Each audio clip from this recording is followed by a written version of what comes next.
Through to Raoul. Lovely chip by Raoul. 4-1 Schalke. And it didn't work out that way, unfortunately. But time for the club to really take a hard look at itself in the mirror and try to find a way to, I don't even know if you can say improve on this performance next season, just because of the situation we're going to be in. It's going to be hard to potentially even maintain this level of performance. But I guess we'll have to wait and see. Yeah, and it's so much to get into, and let's do this baby steps. First things first, with the performance, many questioned. And we've heard from Schneider before that, hey, Wagner's my guy. We're going to continue with him going to the next season. We saw that performance, and many people were wondering, would Wagner make it through, remain as manager? All that whilst the Tony Raus chants kept growing louder and louder and louder, and then. Luckily, maybe we had insider information. I'm not going to comment on that, but we delayed our podcast, and then the news broke on Monday. Tönnies is out, and who is to replace him? Many wondered, because there was really no statement at first. This guy, Jens BUCHTA, he was the deputy director, just underneath Tönnies. And so many people are wondering who the heck is he? And so Dr. Jens BUCHTA, mind you. Pardon me, Dr. Jens BUCHTA. So many people wonder who he is. Not too many people are familiar with him, at least here, at least stateside, or this side of the pond, I should say. He's been with the club since 2006. He's a lawyer, if that helps anything.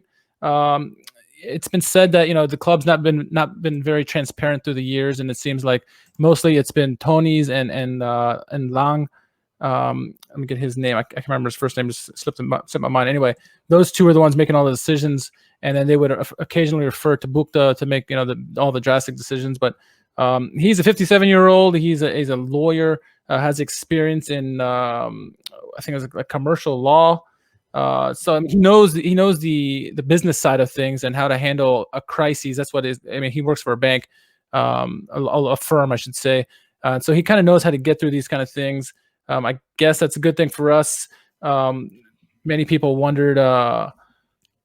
Not many people have really heard of him, really. And I mean, what are your thoughts when you heard the name? I mean, obviously, it took probably a couple hours before the name came out, but the board unanimously voted for him, and he was a deputy director. And there's going to be another vote in July for a bunch of people are leaving. So what are your thoughts on all this mess?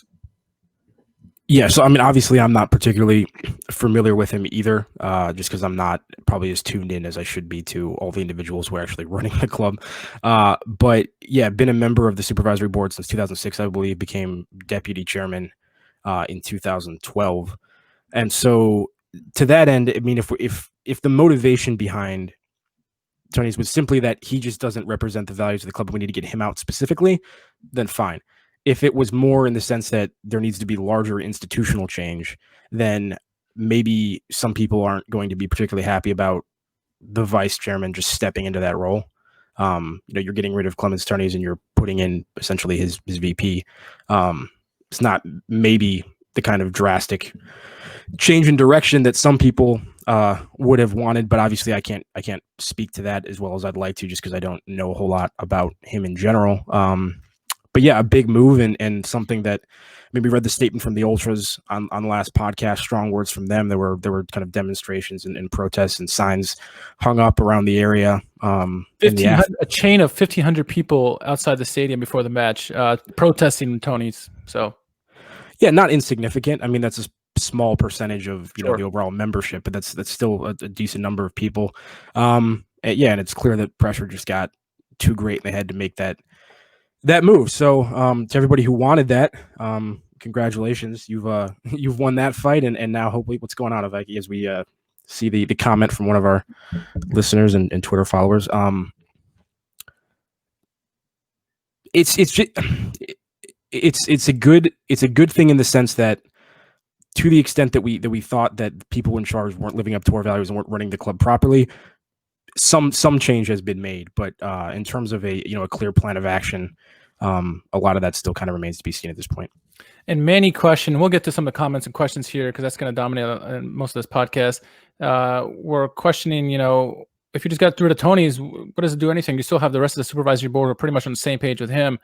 And so it depends on how you fall on this. We're not going to say one way or the other. It's just, we don't want to comment on something we're not fully aware of and don't have all the details for.